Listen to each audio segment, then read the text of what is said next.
የሚጨንቅ የሚጠብ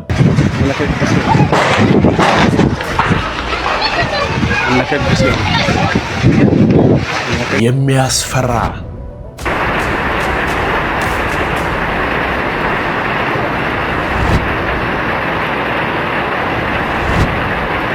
እግዚኦ አምላካችን ሆይ እባክህ ድረስልን።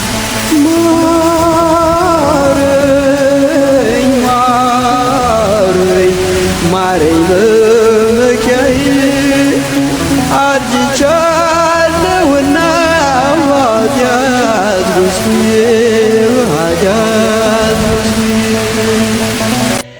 የመከራዋ ሌሊት መጣች። እምነት የምትፈተንባት ጊዜ ደረሰች። የመከራዋ ሌሊት መጣች። እምነት የምትፈተንባት ክርስትና የተፈተነችባት ሌሊት መጣች። እረኛውን እመታለሁ የመንጋውን በጎች ይበተናሉ ተብሎ በነቢያት እንደተነገረ ሁሉ የሚፈተንባት የመከራ ሰዓት ትመጣለች።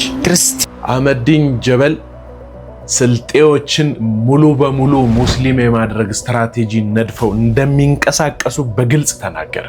ይገባል። እንደም እንዳልኳችሁ ስልጤነት ማለት ሙስሊምነት ነው። ስልጤነት ሙስሊምነት አይደለም። ስልጤነት ሙስሊምነት፣ አማራነት በሙሉ ኦርቶዶክስነት ሊሆን እንደማይችል ሀገራዊ ምክክር የሚደረገው አዲስ ሀገር ለመገንባት እስከሚመስል ድረስ ነገሩን አዙረው ቀይረውታል። ሀገራዊ ምክክር ኮሚሽኑ እያደረገ ያለው ሀገራዊ ምክክር አዲስ ሀገር ለመገንባት ሳይሆን የቀደመችውን ሀገራችንን ሐሰተኛ ትርክትን ማነጽና የጋራ ተግባቦት ያላትን ሀገር ዳግም ማነጽ ነው። ዓመተ ምህረት ሲባል የምህረት ዓመት የምህረት ዘመን ሲባል የሚሸነቁጠው ትውልድ ተፈጥሯል። የኢትዮጵያን የዘመን አቆጣጠር ለመቀየርና የሂጅራ አቆጣጠር ለማካተት የሚያስችል አጀንዳ ለሀገራዊ ምክክሩ መቅረቡ ተገለጸ። በአዲስ አበባ ማን በዳኔ ነው የምትባለው ሴትዮ እና ዶክተር አብይ አህመድን በስልጣናቸው እንደምታግዛቸው በይፋ ተናገረች። ዶክተር አብይ አህመድ እኛ ወደ ስልጣን ሲወጣ ሙሴ እያልን የጸለይንለት ፐርሰናሊ ነው ጸልይልኝ አሁን በጣም ነገሮች ወደፊት ጸልይልኝ ይለኝ ነበር፣ ጸልይለት ነበር። ብዙ ሲደክም አበረታው ነበር ያውቃል። በነገራችን ላይ የፊታችን መስከረም 1 አዲስ ዓመት የምናከብርበት ጊዜ ተቀይሮ ላናከብር እንችላለን። በምክክሩ የኢትዮጵያ ዘመን አቆጣጠርና መስከረም 1 የሚባለው አገላለጥ ሊፋቅ ይገባል የሚል አጀንዳ ቀርቧል።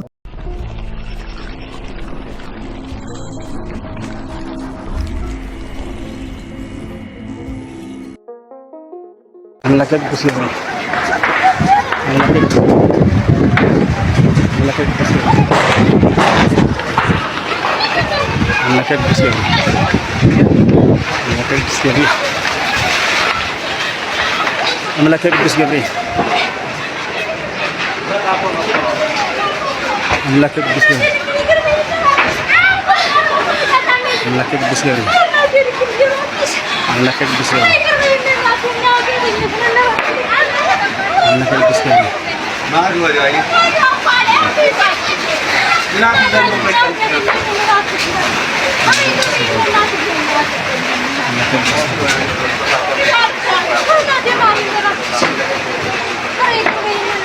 ወፍጡን ረድኤት ለጽኑ ለጽኑ ለጽኑ ለሰዋን መሰጠቱ ተብሩት አራስ ነው ባንተ መቀለኛ ፈረንዛ ተመረገ ተበሰራ ታላቀ ዘንስና ተስታ መንገስን ታልመከነስ ከነንታ ወፍ ረድኤት ወርቶ ራስ ነው ሰዋ ተተኩሎ ጊዮርጊስ ቀረበ ለምረቱ ለተሳሉ ተፋፋት ተሰማት ታሪክ ያለው መስመር ቆለታ አቤት አለ አየው ሰማዩ ላይ ያለው አየው ሰማዩ ላይ ያለው አየው ጉሙ እንዴት እንደሚሆን ታዋል ወፍጡን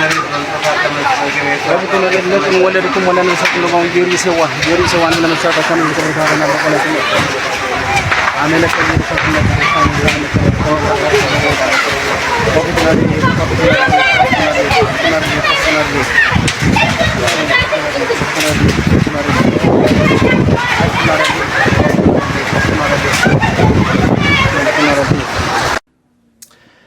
ፍጡን ረድኤት አለ። እግዚአብሔር ይስጠው በእውነት አሁንም ሊቀ ሰማዕቱ ቅዱስ ጊዮርጊስ ፈጥኖ ይደረስላችሁ።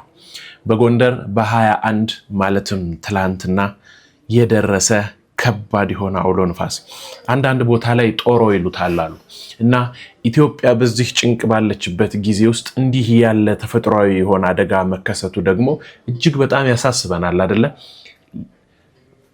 ዲያቆን አቤሜሌክ ነኝ። ሰላም ጤናና ፍቅር በረከትን ጨምሮ ይስጥልን። የተከበራችሁና የተወደዳችሁ የእግዚአብሔር ቤተሰቦች የግዕዝ ሚዲያ ተከታታዮች እንደምን ሰንብታችኋል? በአዲስ ቪዲዮ ወቅታዊ በሆኑ መነጋገሪያ በሆኑ ቪዲዮዎች ተመልሼ ወደ እናንተ መጥቻለሁኝ። ዛሬ እነዚህን ቪዲዮዎች ሳነሳ በእውነት ስሜታዊ ላለመሆን እጅግ በጣም ሞክራለሁ። ምክንያቱም ሀገራችንን የት ይዘዋት እየሄዱ እንደሆነ የምክክር ኮሚሽን ብለው እንደገና በጥገኝነት መጥተው ሀገራችን ላይ ከተሰገሰጉ ወሃብያ ከሆኑ ሰዎች መካከል ምን አይነት ነገር እየወጣ ሀገራችንን ወዴት ይዘዋት ለመሄድ እየተጣጣሩ እንደሆነ ስሰማና ሳይ በጣም በእልህ ውስጥ ሆኛለሁኝ። የበለጠውን ነገር ይዘው እየመጡ ነው። የራሳቸውን ነገር ለማስፈን ሀገራችንን ሊያሳጡን ይመስለኛልና ወደሱም ዞር ብለን የምንመለከት ይሆናል። ሰሞኑን ግን በተለያየ በኢትዮጵያ ክፍል ላይ የሚዘንበው አስፈሪ የሆነ ዝናብ እንደው ለምህረት ያደርግልን ወይም ደግሞ ጥብ አድርጎ ምድሪቱ ላይ ያለችውን ነገር ይዞ ሊሄድልን ከሆነ ደግሞ ይበል የሚያሰኝ ይመስለኛል። ግን እነዚህን ቪዲዮዎች እስኪ እንደው ጥቂት 2 ቪዲዮዎችን ተመልክተን ባጭሩ እንመለስ።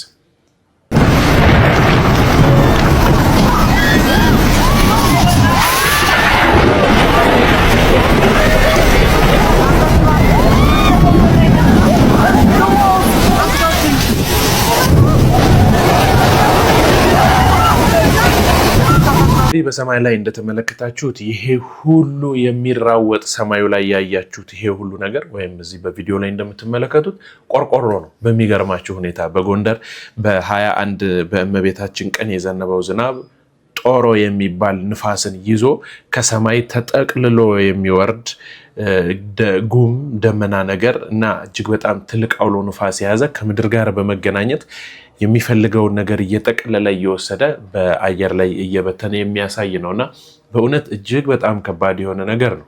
ብዙ ጊዜ በኢትዮጵያ ውስጥ እንደዚህ አይነት ነገር ተከስቶ አያውቅም። ከስንት ጊዜ አንዴ ነው። በጣም በረዥም ጊዜ ውስጥ ነው እነዚህ ነገሮች የሚከሰቱትና አንዳንድ ቦታዎች ላይ እንደምትመለከቱት ጣራዎቻቸው ተነስተው እነዚህ ቪዲዮዎች ይታያሉና በጣም ብዙ ቦታ ላይ እንደዚህ ነገር እንደሆነ መረጃዎች አድርሰውኛል። በውስጥ መስመር የተላኩም ቀድመው ማለት ነው። ያው ሀገር ላይ የዋለም ነገር ስለሆነ ብዙ ቦታ ታይቷል ማለት ነው።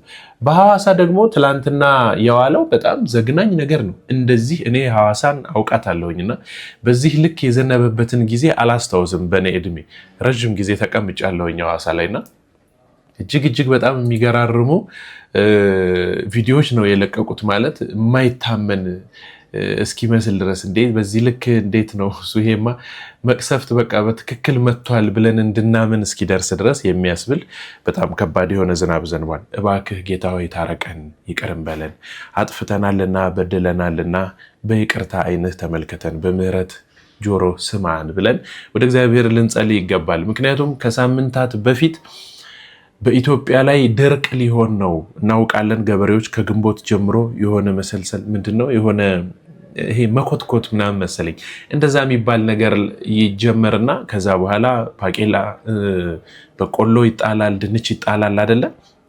ከዛ በኋላ በዚህ ወቅት ግፋቢል ከግማሽ በላይ ከፍ ብሎ የምናይበት ነበረ መሆን የነበረበት እና በጣም ድርቅ በሆነ ነገር በተለያዩ የኢትዮጵያ ክፍሎች ላይ ተመቶ ሰዎች የተከሉትን እንኳን ትንሽ ከፍ ያለውን ስለሚደርቅ ስለማይሆን እየነቀሉ አይተን ነበረ ከዚህ በፊት በሰራናቸው ቪዲዮዎች እና ዛሬ ደግሞ በዚህ ልክ ጎርፍ መጥቶ ያንን ሁሉ አጠናክሮ መጥቶ የወረደ ይመስል እጅግ በጣም ከባድ የሆነ እንትን አስተናግደናል እና እግዚአብሔር እንዲታረቀን የልባችንን ክፋት አይቶ እንደው እንዳያጠፋን ብንጸልይ መልካም ነው ብዬ አስባለሁ። እንደው አባቶቻችን ባካችሁን እግዚኦታ አሁንም ቢታዘዝና ምህላውን ወደ እግዚአብሔር ብናደርስ መልካም ነው ብዬ አስባለሁ።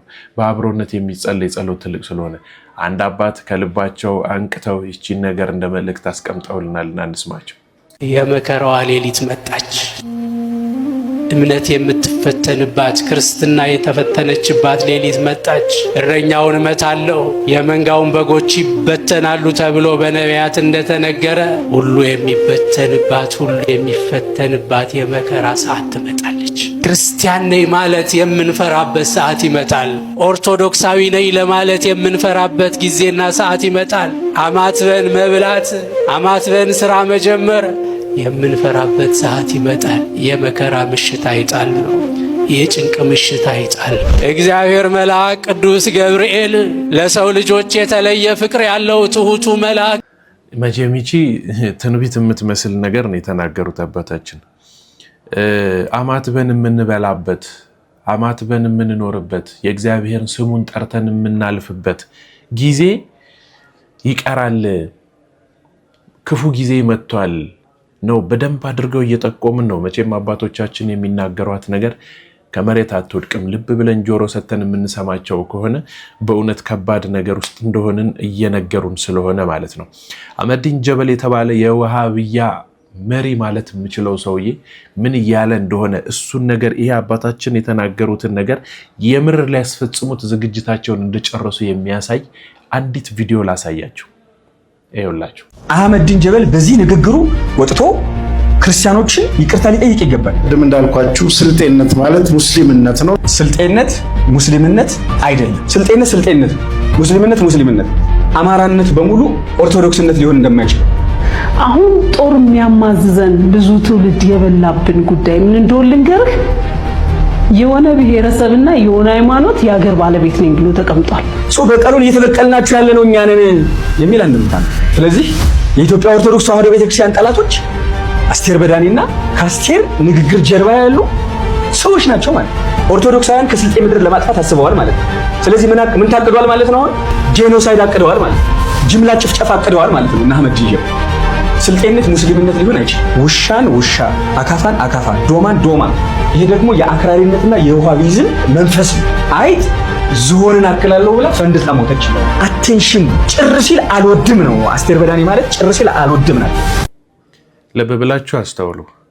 ስልጤነት ሙስሊምነት ነው ማለት እዚያ ቦታ ላይ የታሰበ በስልጤ ያለውን ኦርቶዶክስ ተዋሕዶ ቤተክርስቲያንን ምን ያህል የማዳከም ስራ እየሰሩ እንደሆነ፣ ምን ያህል በመነጋገርና አንድ ላይ በመሆን እያጠፉ እንደሆነ የሚጠቁም ቪዲዮ ነው።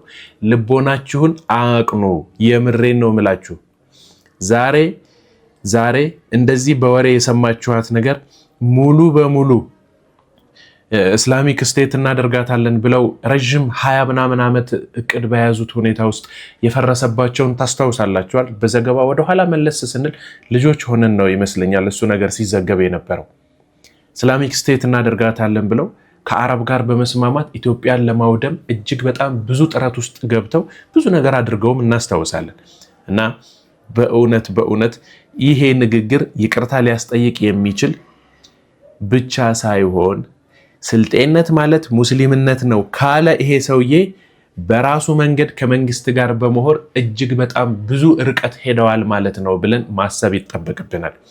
ስልጤነት ሙስሊምነት ነው ሲለን ነገ ተነስተን ስልጤ ውስጥ ቤተክርስቲያን ልንሰራ ብንቆም በእርግጠኝነት በሙስሊም ሀገር ውስጥ ቤተክርስቲያን አትሰሩም ብለው ያባርሩናል። ታስታውሳላችሁ አይደል? የአማራ እናት ኦሮሚያ ውስጥ አትወልድም ብለው ሆዷን በብለት ሰንጥቀው ሲገሏት አታስታውሱ? እዚህ አትወልጅም ውጪ ብለው ሲያስወጡ የቅርብ ጊዜ ታሪክ ነው። ይሄንን በደንብ ልናስተውል ይገባል። በእውነት ይሄ የምክክር ጉባኤ ግን ምን እያደረገ እንደሆነ ምን እየመከረ እንደሆነ እጅግ በጣም የሚያስፈራ ነው። በተጠንቀቅ ልንከታተለው የሚገባ ይመስለኛል። እንዲህ ብሎናል ጠበቃና የህግ አማካሪው አያሌው ቢታኔ። ሀገራዊ ምክክር ኮሚሽኑ እያደረገ ያለው ሀገራዊ ምክክር አዲስ ሀገር ለመገንባት ሳይሆን የቀደመችውን ሀገራችንን ሐሰተኛ ትርክትን ማነጽና የጋራ ተግባቦት ያላትን ሀገር ዳግም ማነጽ ነው። ጠበቃና የህግ አማካሪ አያሌው ቢታኔ ነኝ። የኢትዮጵያ ዜና አገልግሎት በአንድ በሰራው ዘገባ ላይ አዲስ ኢትዮጵያን መገንባት የሚል ሐሳብ ያለው ይዘት ያለው ነገር ኢትዮጵያን ለመገንባት በጋራ እየመከርን ነው የሚል ጽሑፍ ያለው መረጃ አጋርቶ ተመለከትኩ። እውነት ሀገራዊ ምክክር ኮሚሽን ዓላማው አዲስ ሀገር መገንባት ነው ወይ? እንዴትስ ነው ቀድሞ ያለን ሀገር የተገነባን ያለቀለትን ሀገር እንዴት አድርገህ ነው እንደ አዲስ ልትገነባ የምችለው? እንደዚህ አይነት የዘገባ አሰራሮች በሀገራዊ ምክክር ኮሚሽኑ ሂደት ላይ ጥርጣሬ እንዳያጭርና ዓላማውን እንዳይስት ጥብቅ የሆነ ጥንቃቄ ሊደረግ ይገባል ብዬ አስባለሁ። ምክንያቱም አዲስ ሀገር የመገንባት ዓላማን አንግቦ እየተንቀሳቀሰ ያለ አካል የለም ያለው ይኸውላችሁ ልብ ብላችሁ ተመልከቱ። ይሄ ምክክር ጉባኤ ምንድነው የሚመክረው የሚለውን ዕለት ዕለት እየተከታተልን በጆሮአችን ሰምተን ካልሄድን በስተቀር ፋይናል አውቱ መጨረሻ ላይ እኛ ጋር የሚደርሰን ሀገራችን ሌላ ሀገር ሆና ነው። ስሟ ሊቀየር ይችላል። ከዚህ በፊት ደጋግሜ ሰርቻለሁ በዚህ ዙሪያ ላይ በጦርነት መተው እጅግ በጣም ህዝቡን እያደከሙት እንደሆነ ታውቃላችሁ። በኢትዮጵያ በመላው ክፍል ጦርነት የሌለበት ሀገር የለም። አሁን እሱን ነገር በማድረግ ረሃብ በማምጣት ወጣቱን ከስራ በማፈናቀል በግልም የሚሰራውን እጅግ በጣም ትልልቅ የሆነ ግብር በመጣል በቻሉት ልክ ህዝቡን በጠቅላላ እየረበሹትና የሚችሉትን ነገር እያደረጉ ነው። በቻሉት ልክ ነው ያንን ነገር እያደረጉ ያሉት። ልብ ብላችሁ አስተውሉ። ከዛ ሰው መተንፈስ እስኪያቅተው ድረስ ካስጨነቁት በኋላ ሀገራዊ ምክክር ብለው ኢትዮጵያ ሀገራችንን ወደ ምን ይዘዋት እየሄዱ እንደሆነ ልብ ብላችሁ እንድታስተውሉልኝ እፈልጋለሁ። በነገራችን ላይ ከቅርብ ጊዜያት ወዲህ ወይም ደግሞ ከፊት ለፊታችን ካለው መስከረም ጀምሮ ሊሆን የሚችል እጅግ በጣም የሚያስፈራ ነገር አለ። የምህረት ዓመት ዘመነ ፍዳ ብላ ቤተክርስቲያናችን የነገረችንን ኦሪትንና ሐዲሳትን ከፋፍላ አስተምራ አርቃ ቁጥር አውጥታ ፊደል ቀርጻ የሰጠችንን ይህችን ሀገር ዓመተ ምህረት ብለን እንዳንጠራ ልንታገድ እንደሆነ ታውቃላችሁ። ይኸውላችሁ እኔ እየዋሻው አይደለም። እሺ እኔ መረጃውን ወደ እናንተ እያደረስኩ ነው። ተከታትላችሁ ይህንን የምክክር ጉባኤ የተባለውን ነገር ልትሰው ይገባል ብዬ ስለማስብ ነው እነዚህን መረጃዎች እያመጣሁላችሁ ያለሁት። ይህችን እንደ ዜና ምንጭ ተከተሏትና እናንተ ግን እግር በእግር ተከታትላችሁ ብትሰሙት መልካም ነው ብዬ አስባለሁ። እስኪ አውሮፓ ያላችሁ ሰዎች ይህችን ነገር ሰምታችኋት ይሆን? የኢትዮጵያ የዘመን አቆጣጠር ምን ሊሆን ይችላል? በሀገራዊ ምክክሩ ላይ የኢትዮጵያ የዘመን አቆጣጠርን በተመለከተ እጅግ አነጋጋሪ ሀሳቦች ቀርበዋል። አሁን የምንጠቀምበት የዘመን አቆጣጠር ይቀየር ወይስ ይቆይ የሚሉት ይገኛሉ። የሚከተሉ ሶስት ዋና ዋና አማራጮችም ቀርበዋል። አንደኛ የሂጅራ ወይንም የእስላማዊ የዘመን አቆጣጠር በኢትዮጵያ የቀን መቁጠሪያ ውስጥ ይካተት የሚል፣ ሁለተኛ ዓመተ ምህረት የሚለው ስያሜ ይቅርና አሁን ያለው አቆጣጠር ብቻውን ይቀጥል የሚል፣ ሶስተኛ ደግሞ ከማንኛውም ሃይማኖት ከክርስትናም ሆነ ከእስልምና ነፃ የሆነ አዲስ ብሔራዊ የዘመን አቆጣጠር ይኑር ተብለዋል። እናንተስ የትኛው ይሻላል ትላላችሁ? ሐሳባችሁን በኮመንት ላይ አጋሩኝ። አልሰማንም እንዳትሉ ነው። የሆነ ቀን ላይ 2020 2021 ብለን ዝም ስንል 2021 ዓመተ ምህረት ብላችሁ አይባልም ስትባሉ እንዳትደነግጡ ነው። እስላሚክ የሆነ ስቴትን በኢትዮጵያ ውስጥ ገንብተው የሚችሉትን ያህል ድረስ አድቅቀው ገለው ማለፍ ሀገራችንን ማሳጣት ስለሚፈልጉ እዚህ ድረስ ተጉዘዋል። እኛ ምን እያደረግን ነው? ጥቂት ሰሞኑን በተከናወኑ እንደዛ ብለን ነው መቼም የምናስበው። ሰሞኑን እንበላችሁ እንጂ 2-3 ዓመት ሆኖታል ይሄ ነገር አይደል? በአርሲ ላይ እየተከናወነ ባለው፣ በወሎ ላይ እየተከናወነ ባለው በጦርነት ላይ ይሄ ጅሃዳዊ የሆነ ኦርቶዶክሳዊነትንና አማራ ጠል የሆነ ቡድንን ተደራጅተን እንከላከል፣ ራሳችንን እንጠብቅ ብለን ባስቀመጥነው መፈክር ወይም ደግሞ ሐሳብ ላይ የተሳተፋችሁ ስንት ሰዎች ናችሁ? ዛሬ ሀገራችሁ ልታጡ ጥግ ላይ ደርሳችኋል። በዚህ ልክ እየሄዱ ነው። በዚህ ልክ እየተጓዙ ነው። በእውነት ትኩረት ሰጥተን ይህን ነገር ካልሰማነው ካልተሟገትን በስተቀር ነገ የምትመለሱበት ሀገር የላችሁም። በዚያው ኑሮ በሄዳችሁበት የታውቋታላችሁ ብለው አዲስ ሀገር ይሰጧቸዋል። ይሄንን እንድናስተውል እፈልጋለሁ። ይሄኛውን ቪዲዮ ተመልከቱ። የኢትዮጵያን የዘመን አቆጣጠር ለመቀየርና የሂጅራ አቆጣጠር ለማካተት የሚያስችል አጀንዳ ለሀገራዊ ምክክሩ መቅረቡ ተገለጸ። በአዲስ አበባ እየተካሄደ ባለው ምክክር ዓመተ ምህረት የሚለው ቃል ይቀየርና አሁን ያለው አቆጣጠር ይቀጥል፣ የሂጅራ አቆጣጠር ይካተት ወይንም ከማንኛውም ሃይማኖት ነፃ የሆነ አቆጣጠር እንከተል የሚሉ ሐሳቦች መቅረባቸው ተገልጿል። መጠሪያቸው ሃይማኖታዊ ይዘት ያላቸው የአዲስ አበባ አካባቢዎችም ሁሉን ወደሚወክል ይቀየሩ፣ እንዲሁም የሚቆሙ ሐውልቶች ጠባጫሪና አንድን ወገን ብቻ የሚወክሉ መሆን የለባቸውም የሚሉ ምክረ ሐሳቦች መቅረባቸውም ተሰምቷል። የኢትዮጵያ ሀገራዊ ምክክር ኮሚሽን ዋና ኮሚሽነር መስፍን አራያ እነዚህ የመጨረሻ ውሳኔዎች ሳይሆኑ በንዑሳን ቡድኖች የቀረቡ አማራጮች ብቻ ናቸው፣ ውሳኔ ላይ ተደርሷል የሚባለው መረጃ ሐሰት ነው ሲሉ አብራርተዋል። ሐሳባችሁን በኮሜንት አጋሩ። ደግሜ ላሰማችሁ የፈለኩበት ምክንያት ከአንድ ሰው ብቻ መረጃው ወደ እናንተ ደርሶ የራሱ ሐሳብ እንዳይመስላችሁ ነው። ሰሞኑን ሐቀኛ ከሆኑ ልጆች የምናገኛቸው መረጃዎችን ወደ እናንተ ለማድረስ ነው ይሄንን ደግሜ ያሰማዋችሁ። ምን እየተሰማችሁ እንደሆነ አላውቅም። ምን ማለት ፈልጋችሁ ትታችሁት እንደሆነ አላውቅም። ግን እዚህ ጋር የሚቀመጥላችሁ ከስር ኮሜንት ቦክሱ የእናንተን ሐሳብ አስተያየቶቻችሁን የምታስቀምጡበት ስለሆነ በተቻላችሁ አቅም በዚያ ቦታ ላይ ሐሳብ አስተያየቶቻችሁን ብታስቀምጡ እጅግ በጣም መልካም ነው። ምክንያት የሁላችንም ሐሳብ ምን እንደሆነ ብናውቀው ማድረግ የምንችለው ድረስ በመሄድ የምናደርገውን የምንፈጥረውን ነገር እንሰራለን ብዬ ስለማስብ ማለት ነው። እና በነገራችን ላይ ኢትዮጵያን በዚህ ሰዓት እየመሯት ያሉት ሰዎች እንደምታውቁት ኢአማናውያን ናቸው፣ ወይም ደግሞ ክርስቶስን የካዱ ቤተክርስቲያንን የካዱ ሀገራቸውን ጭምር የካዱ በሃይማኖታቸው መሰረት የሌላቸው የግለሰብ ሐሳብን ይዘው የሚኖሩ ሰዎች ናቸው። ማንበዳኔ ናት የምትባለዋ ሴትዮ ለአብይ አህመድ በጣም በትጋት እንደምትጸልይለት በራሷ ሃይማኖት ወደምታመልከው በጥልቁ ያሉት እነዛ አጋንንት አስበው ካመጡት ሃይማኖት ውስጥ አንዱን ተከትላ ጠቅላይ ሚኒስቴራችንን ዕለት ዕለት ጸሎት የምታደርግለት እሷ እንደሆነች በግልጽ በአንደበቷ ተናግራለች። ለካ ጸሎት የሚያስደርገው እየሄደ በእነሱ ስለሆነ ነው እንደዚህ ፍንን ያሉት። ይኸውላችሁ ምን ያህል ቀረቤታ እንዳላቸውና ምን ያህል እጅና ጓንት ሆነው እንደሚሰሩ በግልጽ የሚያሳይ ነው ይሄ ቪዲዮ። ተመልከቱልኝ። ዶክተር አብይ አህመድ እኛ ወደ ስልጣን ሲወጣ ሙሴ እያልን የጸለይንለት ፐርሰናሊ ነው ጸልይልኝ፣ አሁን በጣም ነገሮች ወደፊት ጸልይልኝ ይለኝ ነበር፣ ጸልይለት ነበር። ብዙ ሲደክም አበረታው ነበር ያውቃል። አሁን ምን ብዬ እንደምጸልይለት ግራ ገብቶኛል። እነግረዋለሁ የሚፈልጋት ወይ ድሮ የሚነግረን ኢትዮጵያ እያመጣ አይደለም። ባቡሩን እየነዳ ያለው ሰው እሱ ነው። ባቡሩ ግን ከፉርጎ እየወጣ ነው።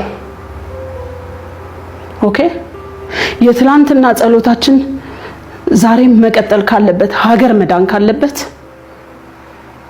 ውጥረቶች ረግበው ኢትዮጵያ እንድትረጋጋ እንፈልጋለን። በቀን በቃ ምንም ችግሩን ሊያዩ ያልቻሉ ትዕቢተኞች፣ ያስተሳሰብ ብስለት የሌላቸው ሰዎች እየወጡ የሚናገሩት ነገር ሀገር ያተራምሳል። ከኔ አይደለም፣ ሰልችቶኛል። ስለዚህ አሁን የሀገር ሽማግሌ የተባለ ጠቅላላ ወጥቶ እግር ላይ ወድቆ ይሄንን አሁን በአማራ አመራሮች መካከልና እንደዚህ ጥበቃቸው ተነሳ በሚባሉ መሃል ባቡር ከፉርጎ የሚወጣው በነገራችን ላይ ሹፌሩ ባቡር መንዳት ሳይችል ሲቀር ነው። ያለበለዛ የምታውቁ ከሆነ ባቡር ሲነዳ በፉርጎው ላይ ወይም ደግሞ በሃዲዱ ላይ ይቀመጥና ልክ እንደ መኪና እንደዚህ እየተደረገ አይነዳም።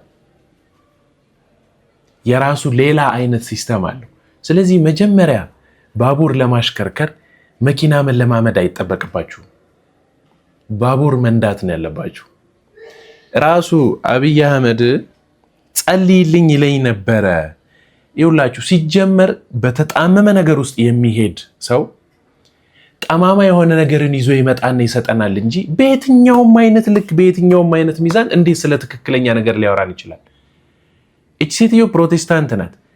ለሀገራችን እንኳን እማትመጥን አይደለም ለሀገር መሪ ጸሎት ልታደርግ ይቅርና ከአንደበቷ ምን እንደሚወጣ እኮ አይተናል። ምን አይነት የቆሸሸ ህሊና የቆሸሸ አንደበት ኖሮ በዚህ ልክ አማራና ኦርቶዶክስን ጠል የሆነ ንግግርን ስትናገር እኮ ሰምተናል። ምን አይነት አቋም ላይ እንዳለች እኮ በየጊዜው ትናገራለች። በእነዚህ ሰዎች ተጸልዮለት ሀገራችንን የሚመራ ሰው ምን አይነት እንደሆነ አላውቅም።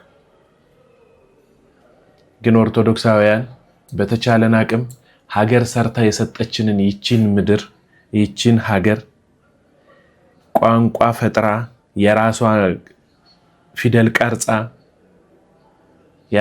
የራሷ ብራና ዳምጣ ብዙ ነገር የሰጠችን ከዓለም ልዩ እንቁ የሆነች ይቺን ሀገራችንን ትተናት ልንሄድ ነው። እዛ ደረጃ ባንዳረስ ጥሩ ነበር። አሁንም ግን ጊዜ አለን፣ አላበቃም። አውሬው ጊዜው እንዳለቀበት አውቆ ኃይሉን አጠናክሮ ወደ ምድር ወርዷል ይለናል አይደል ቅዱስ ወንጌል። ግን እነሱ ጋር ካለው እኛ ጋር ያለው ስለሚበልጥ አሁንም ቢሆን ጥርሱን ሰብረን የምናባረር ይመስለኛል። በእንግድነት እንደተቀበልናቸውማ እላያችን ላይ ጥራራቸውን እያሩ አይቀመጡ። የኢትዮጵያ ዘመን አቆጣጠርና መስከረም 1 የሚባለው አገላለጥ ሊፋቅ ይገባል የሚል አጀንዳ ቀርቧል። ጠበቃና የሕግ አማካሪ እያሉ ከዚህ ቀደም ኢትዮጵያ የሚባለው ስም ራሱ አይመጥነንምና ሊቀየር ይገባል ተባለ። ነገር ግን ያው እንደ አጀንዳ ቀርቧል እንጂ አሁን እየተወያዩበት ነው አይደለም አላውቅም። ነገር ግን በሚገርም ሁኔታ አሁን ደግሞ እየተነሳ ያለው ካላንደር የኢትዮጵያ የዘመን አቆጣጠር ካላንደሯ ኢትዮጵያን አይወክልም፣ ስለዚህ ሊፋቅ ይገባል የሚል ሐሳብ ተነስቷል ከአንዳንድ ወንድም እህቶቻችን። እሱም ብቻ ሳይሆን በተጨማሪም ደግሞ መስከረም 1 የዘመን መለወጫ ሊሆን አይገባም የሚል ሐሳብ ተነስቷል። ወይዘው ሐሳቡ እንደ ሐሳብ በመነሳቱ አይቆጨንም፣ አይከፋንም። ምክንያቱም የዚህ ሐሳብ ባለቤት ዓላማው ምንድነው የሚለውንም ጠንቅቀን ማየት እንድንችል ስለሚያደርግ። ምክክሩ ግን ዓላማው ምንድነው? ምክክሩ የቀደመችውን ኢትዮጵያ ታሪክ ማጥፋት ነው እና አዲስ ኢትዮጵያን መገንባት ነው ወይንስ የቀደመችውን ኢትዮጵያ ሐሰተኛ ትርክቶችን አንጾ ማስቀጠል ነው? እንግዲህ የዘመን አቆጣጠር በወንድሞቻችን በሳውዲ አረቢያ እንኳን እየተደረገ ያለው የዘመን አቆጣጠር በአውሮፓውያን አቆጣጠር ግሪጎሪያን ካላንደር ከዘመነ ክርስቶስ ልደት በፊት ከክርስቶስ ልደት በኋላ ተብሎ በሚቆጠረው ነው። ሳውዲ እንኳን የምታከብርበትና የምትቆጥርበት ማለት ነው። ምን ነው ወደ ሀገርህ ስትመጣ የሀገርህን ማንነትና እሴት ካላጠፋው የኔ ሃይማኖት የሚለውን ነገር ካልገባ ማለት ለምን አስፈለገ? ለምን ፍጹም ሰላማዊ የሆነውን ነገር ቁርሾ ማድረግ አስፈለገ? አይ ቲንክ እንዲህ አይነት ጉዳዮችን ሐሳቡ እንደ ሐሳብ መነሳቱ ባይከፋም ሐሳቡን ነገር ግን የሐሳቡን ከጀርባ ያለውን ተልእኮ መሰረት እያደረገ ታሪክን፣ ኢትዮጵያዊ ማንነትን፣ መሰረትን የማጥፋት ነገር ያለው እንደሆነ መዋገት የሁላችንም ኃላፊነት ነው ብዬ አምናለሁ። በኔ በኩል መስከረም 1ን እስቲ እንመልከት። መስከረም 1 ዘመን አቆጣጠር እንዴት ነው ሊጠፋ የሚችለው? መስከረም የሚለው ቃሉ ራሱ ምን ነው የሚያመላክተው? ወራቶቻችን እኮ ሰንደይ የፀሐይ ቀን ምናምን የሚለው መንደይ የጨረቃ ቀን እየተባለ አይደለም እኮ የኛ እያንዳንዱ ነገር ግን ከስነ ፍጥረት ጋር የተገናኘ ኃያልነትን የሚያሳይ ነገር ነው ማለት ነው። ይህ እኮ ሊያግባባን እንጂ የሚገባው ሊያራርቀንና ጭራሽ አጀንዳ ልንሆን አይገባም። መስከረምን ስንመለከት ዝናቡ አልፎ ፀሐይና አበቦች የሚፈኩበትን ተስፋን የሚመነጭበትን ነው እንድናይ የሚያደርገን። እንዴት መስከረም 1 ጋር እንጣላ? የምንጣላው ነገር ጠፍቶን ጭራሽ መስከረም ላይ እንጣላ ከመስከረም ጋር። አሁን ደግሞ ትንሽ ቆይተን ሰኞና ማክሰኞም ጋር ልንጣላ ነው ማለት ነው። ስለዚህ አይ ቲንክ ምንም እንኳን የኢትዮጵያ ዘመን አቆጣጠር ከኢትዮጵያ ኦርቶዶክስ ተዋሕዶ ቤተክርስቲያን እምነት ጋር መሰረት ያደረገ ቢሆንም ነገር ግን ይሄ ዘመን አቆጣጠር ድንበር ተሻግሮ ሀገር አቀፍ ሆኗል።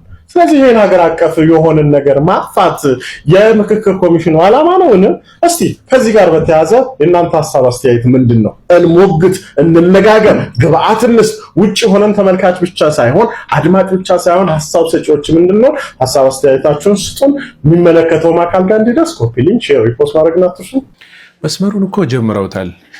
ወይ ደግሞ መስከረም 1 እንቁጣጣሽ የሚባለውን ይሄ ወይ ዋቂ ፈታ ምናምን እያልን ይሄ ምንድን ነበር ይሄ በቅጠል ምናምን ያምልኳቸውን በዛ ውስጥ አድርገው የአጋንንት የዲያብሎስ ምድር ላይ ያደርጓት ነው። ታስታውሳላችሁ። ዝዋይ የተባለበት ታሪክ ትልቅ ታሪክ አለው። ደብረ ዘይት የተባለችባት ትልቅ የሆነ ታሪክ ያላት ናት። ትላንት ከየትም መተው አይደል እንዴ ዝዋይን ባቱ ደብረ ዘይትን ደግሞ ቢሾፍቱ ብለው ይሰየማት። አያችሁ፣ ከዚህ የጀመረ የት ሊደርስ እንደሚችል ኢትዮጵያ የምትባል ሀገር አታስፈልገንም፣ ኢትዮጵያ ስማ አይመጥነንም እያሉ ነው ማለት ነው። ስለዚህ እኛ ኢትዮጵያውያን ደግሞ የምንኖርበትንና የምናደርገውን ነገር የምናውቅ ሰዎች ይመስለናል። እኔ ይመስለኛል እንደዛ። ስለዚህ ማድረግ ያለብንን ነገር ብናደርግ መልካም ነው። ብዙዎቻችን ጋር ደርሶ ይሄ ነገር ከውይይት ባለፈ ወደ ምድር ከመውረዱ በፊት ተጠንቅቀን ሀገራችንን ልናተርፍ ይገባል ብዬ አስባለሁ። ሐሳቡ እንደ ሐሳብ መነሳቱ ጥሩ ነው ማለት ምን ማለት መሰላችሁ? እንደዚህ አይነት ሐሳብ የሚያስቡ ሰዎች እንዳሉ ማወቅና ጠላትህን ካወቅከው እኮ ትጠነቀቃለህ አይደል? ስርህ ያለ ወዳጅህን ነው የማታውቀው እንደሚያጠፋህና እንደማያጠፋ። ከጠላቶቼ እኔ እጠነቀቃለሁ ከወዳጆቼ ግን አንተ ጠብቀኝ እያሉ አባቶቻችን ሲጸልዩ እናስታውሳለን። ምክንያቱም ወዳጅ ሆነው መስለው የሚቀርቡና የሚኖሩ ሰዎች ስላሉ ነው። ጥያቄውን ሲያቀርቡ አሃ ልንል ይገባል ማለት ነው። ልንነቃ ይገባል። ኦርቶዶክሳውያን ኢትዮጵያውያን በሙሉ በእውነት ይህ ልክ እንደ ቤት ስራ ተደርጎ በሁላችሁም ልቦና ውስጥ ተጽፎ እንዲቀመጥ እፈልጋለሁ። ያኔ ምን ማድረግ እንዳለብን ተመካክረን አንድ ላይ በሆን የምንሰራው ትልቅ ስራዎች እንዳሉ አሁንም ከወዲሁ ልነግራችሁ እፈልጋለሁ። ተዘጋጅተው የቀረቡላችሁ ቪዲዮዎች እነዚህን ይመስሉ ነበር። በሌላ መርሃ ግብር ተገናኝተን ዳግም እስከምንማማር ድረስ እግዚአብሔር አምላክ ሀገራችንን ኢትዮጵያን ይጠብቅልን። ከመጣው ዥንብር ካለው ዝናብ በልክና በመጠን አድርጎ ይስጥልን እላለሁኝ። ወስብሐት ለእግዚአብሔር። ዳግም እስከንገናኝ ድረስ ቸር ሰንብቱ። ቻው።